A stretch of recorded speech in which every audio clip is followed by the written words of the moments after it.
A lot has been happening in crypto over the past 24 hours. And of course, I'm here to bring you all the most important crypto news, so make sure you press that like button. First off, I'd say if we're talking about what's been most trendy, about what's been on everybody's mind, it's most likely got to be this: the SEC delaying all these different Bitcoin ETFs, especially being interesting because Gary Gensler quite recently, 2 days ago, said that Bitcoin is not a security. And they basically exposed that Gary is like an actor for the big corporations, that they've been denying and pushing these ETFs back for so long, but all of a sudden BlackRock joins the game and they're giving everything their closest attention, which is along the lines of, you can come in and talk to us, like they always say, but we won't respond to you unless you've got $10 trillion. And thus, as well, what they're doing is they're trying to get him out, right? Breaking bill proposed to remove Gary Gensler. We've talked before about the subpoena. We've talked before about literally firing Gary Gensler.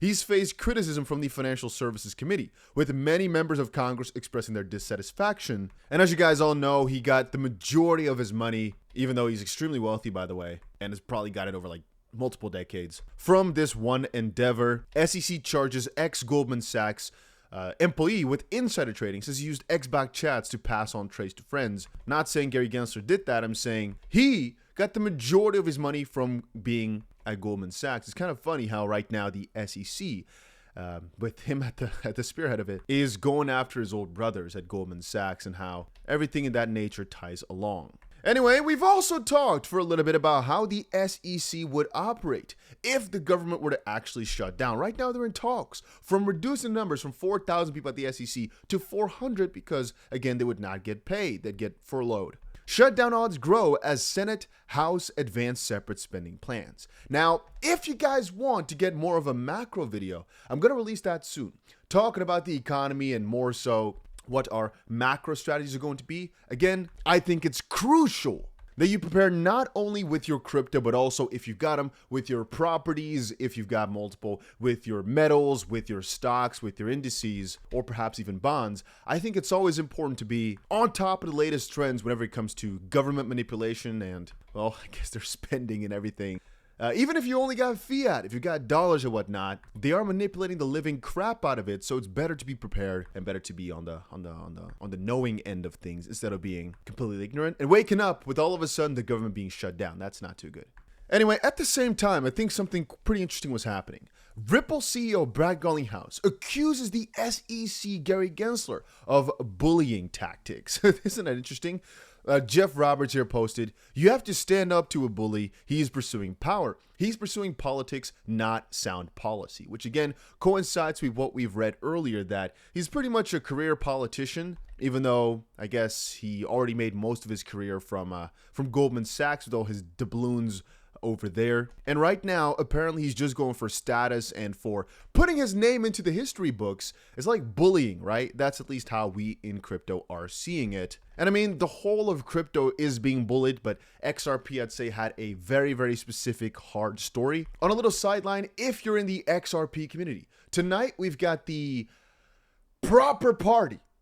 And many people have said in the comments, and I love this, it's not really a party without any gifts, without any nice surprises or anything like that. So perhaps tonight, things aren't going to be going crazy for XRP. I mean, I honestly didn't expect it to. You can see right now, XRP is only up 2%, mostly because Bitcoin had a leg upwards, like we already were talking about over on X/Twitter. But perhaps tonight something is going to be announced that's going to spike our interest and make things go crazy. I've already made a video preparing you guys for it, but I just want you all to be ready to basically buy or sell according to what type of new information comes out. There could be an IPO announcement, there could be literally only party, that could be fun new cheer times, whatever, we don't exactly know. But I do want every single one of you to be prepared for some price action, something crazy to happen. Just be ready. Anyway, like I was saying, the crypto as a whole is being bullied. I mean, Chase in the UK is shutting down crypto and their payments relative to it, right?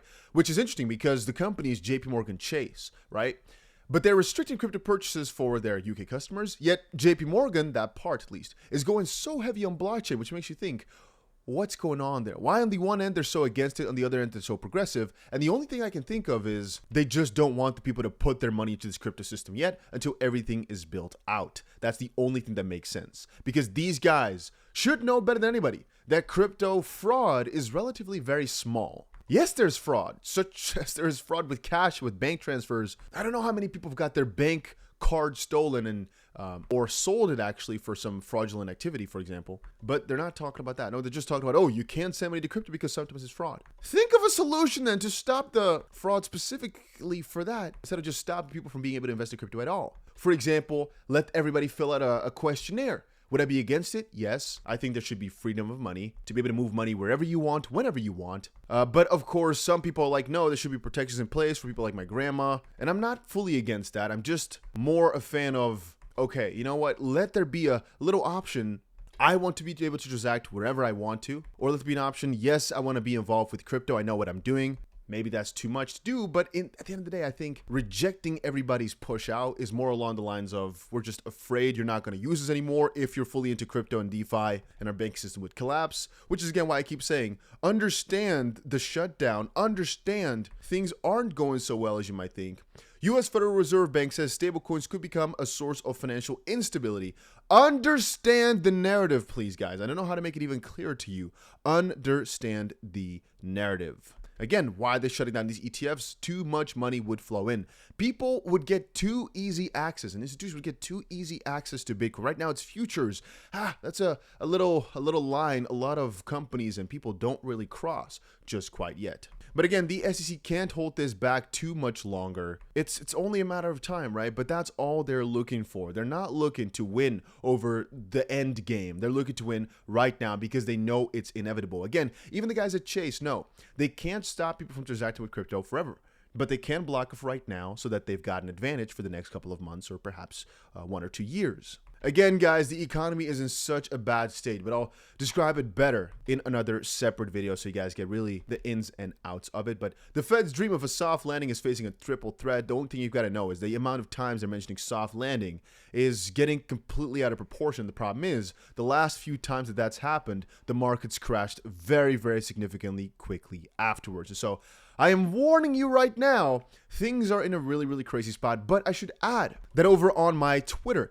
I've actually been releasing some very interesting updates for you. Even here, a video that was X only. I didn't post this onto YouTube, where I basically describe if you're not making crazy amounts of money this month, there's something wrong with you, because there are too many very easy to spot manipulation opportunities where one VC, one market maker, and a couple of exchanges are working together with these respective companies. The exact strategy I am not releasing to you guys as to what they're doing, but it basically goes along the lines of this. They buy massive amounts of the coin, some manipulation in the background, making the price go up, and at some point they basically get rid of it all, but also having massive short positions open. So they're selling it on spot after they've taken a large part of the supply. So the price comes down and they've got their short open. If you understand the drift, it's just a matter of, if you completely take over a market, you've got all the power, right? Again, so what you do is you open, in theory, right? This is just a theory. This is not exactly how they do it, but it's close. You go up to a company, you want an OTC deal. You want it at a discount, okay? So you get a lot of coins over the counter that the foundation has got, for example. So now you've got yourself a juicy part of the supply.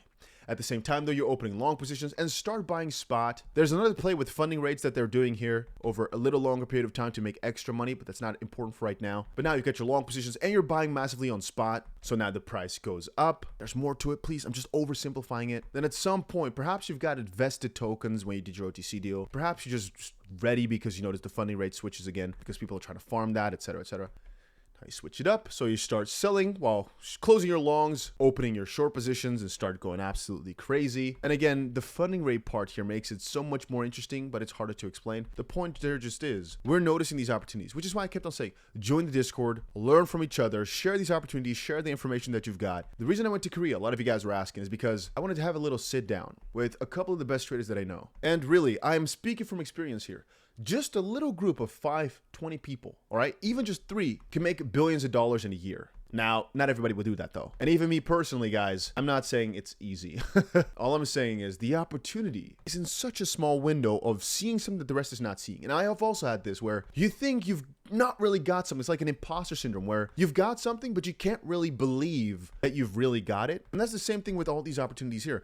I'm telling you guys about exactly how this works. It's like open shorts almost consistently, constantly on these random garbage coins that I've pre-specified here. Let me see if I can find another one. Yeah, it's just, it's a bunch of coins and they're going the exact same manner. If you follow the strategy that I outlined before, it's very hard to lose. It's so hard. We've done all the analysis. It's just a matter of shorting the crap out of it. It just got to $70 or so. And I've been screaming it in my videos. Short, short, short. Let's for fun see what the price is at right now. $52. Again, has it peaked just quite yet? No, perhaps no. But last time I posted a tweet, I believe it was right here, that we shorted it and we had some massive amounts of profit. Here again, the moment it went towards $70, anybody could see this is not sustainable. But right now, the reason I'm not saying just open one short and forget it, but open multiple over time is because you don't know when it's going to collapse, but it's inevitable. And again, a lot of these coins have got a longer a life cycle because the manipulation is quite strong on it. And so you might be playing a little bit of an up and down game. But here you can see again, BLZ.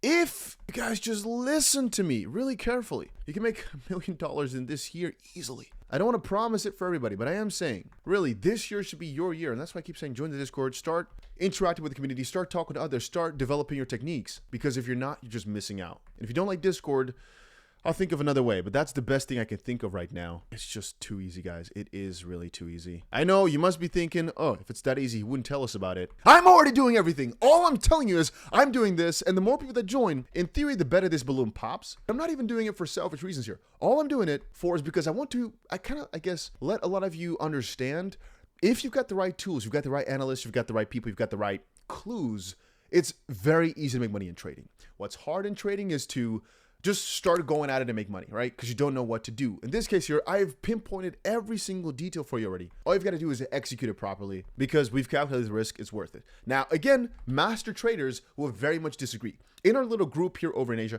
there's actually a couple of people who are very much against trading these because the EVs are so negative, right? Over a longer term, if you keep doing these plays, you might actually lose because, well, these guys are not stupid. They manipulate it in a very smart manner. So there's a lot of analysis that goes into it. But specifically the plays that we point out here, in my opinion, as far as we've researched, we've got a very positive EV. It's very much worth it to just keep on trying and keep shorting.